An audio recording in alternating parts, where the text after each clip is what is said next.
Okay, YouTube, here we go. So this is my Redcat Everest 10.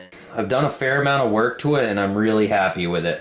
The crawler is a really good crawler out of the box, but it's top heavy. Your suspension doesn't really work 100%. I'm still gonna move it down some.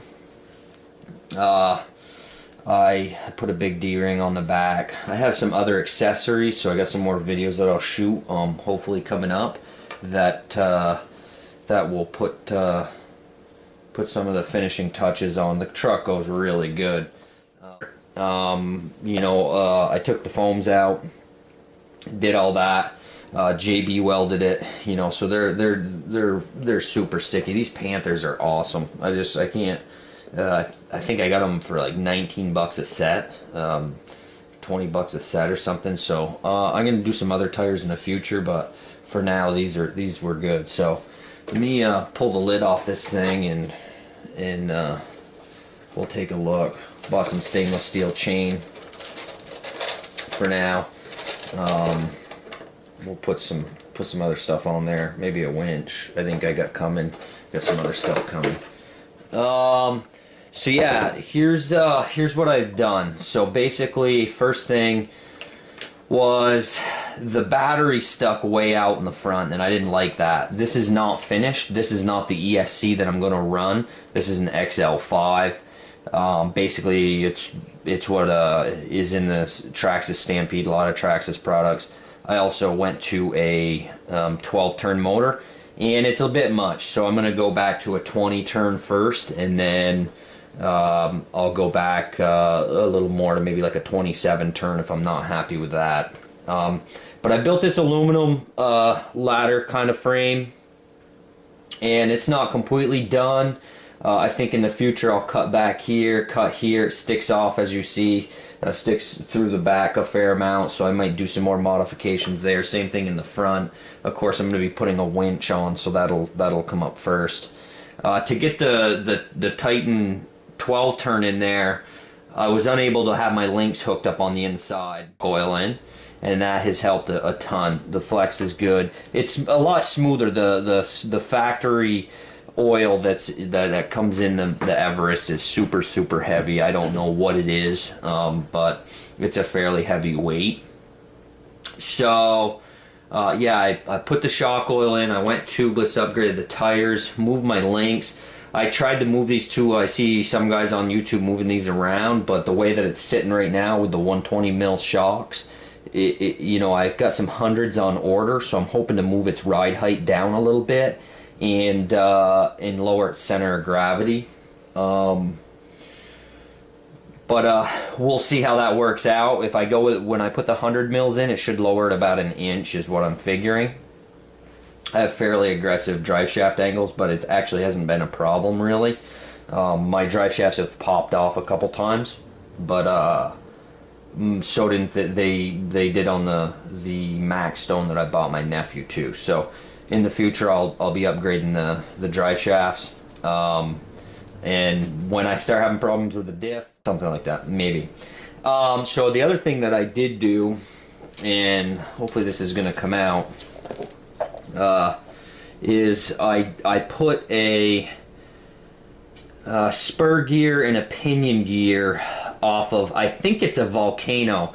It's another Redcat racing product, but it didn't exactly work out. What I ended up doing is using the hub, the plastic hub, from the let's see if I got a pointer.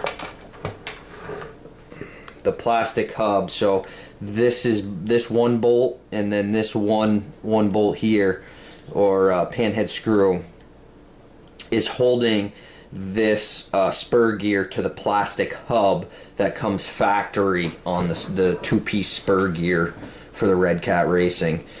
So I ended up, and I don't know if this will come out, but there's a shoulder in the center of this spur gear, and I ground it down, and I also ground it down on the backside to make it smooth, as well as the plastic hub. I ground it all flat so it was smooth, and then I just lined it up 180 and got it so it was perfectly true. I slid it all on the shaft, and it seems to be working out really well. This is a 64 tooth, and I'm pretty happy with this right now. So the other thing that I did was, I saw a bunch of these videos on YouTube too, is I went ahead and ground off the bottoms, the bottom bumper mounts, or I don't know what they were for. I think they were for a bumper, or a steering servo, or a plate if you wanted to. I did it on both ends, and again, I think should come out. I'll lay it down so you can see both of them, hopefully. I ground them off and just JB welded. Also, no, those holes do go into the differential in mine. I did the steering mod too, and I don't know if anybody's seen any of that, and we'll see if it comes out. Let me see if I can get a flashlight in there for you. See if it'll come on. So right in here, if it comes out, is your bump stops, and I ground those bump stops down, so I have more steering radius now, and I don't hit my links.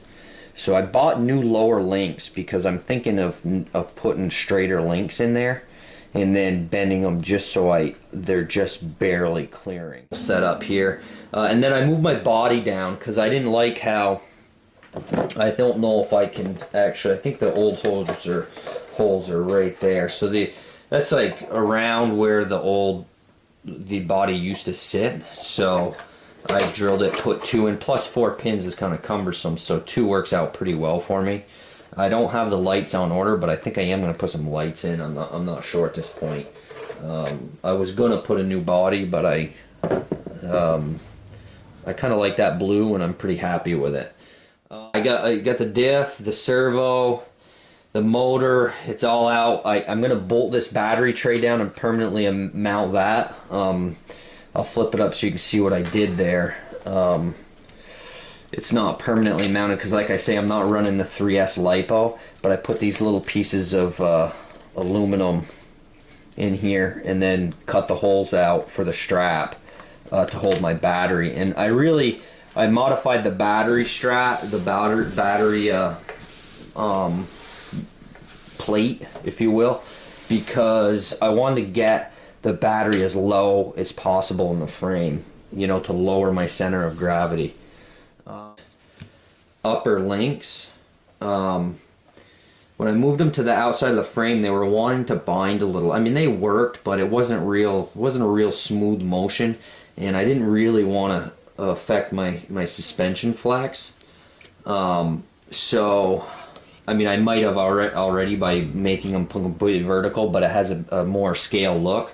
So what I did is I used some washers, some small 3mm washers, and bought a longer bolt, and I spaced the upper links. Is it perfect? No, but it doesn't actually look terrible, and it's pretty secure. I mean, it's rugged, and it worked good, and now my suspension works correctly.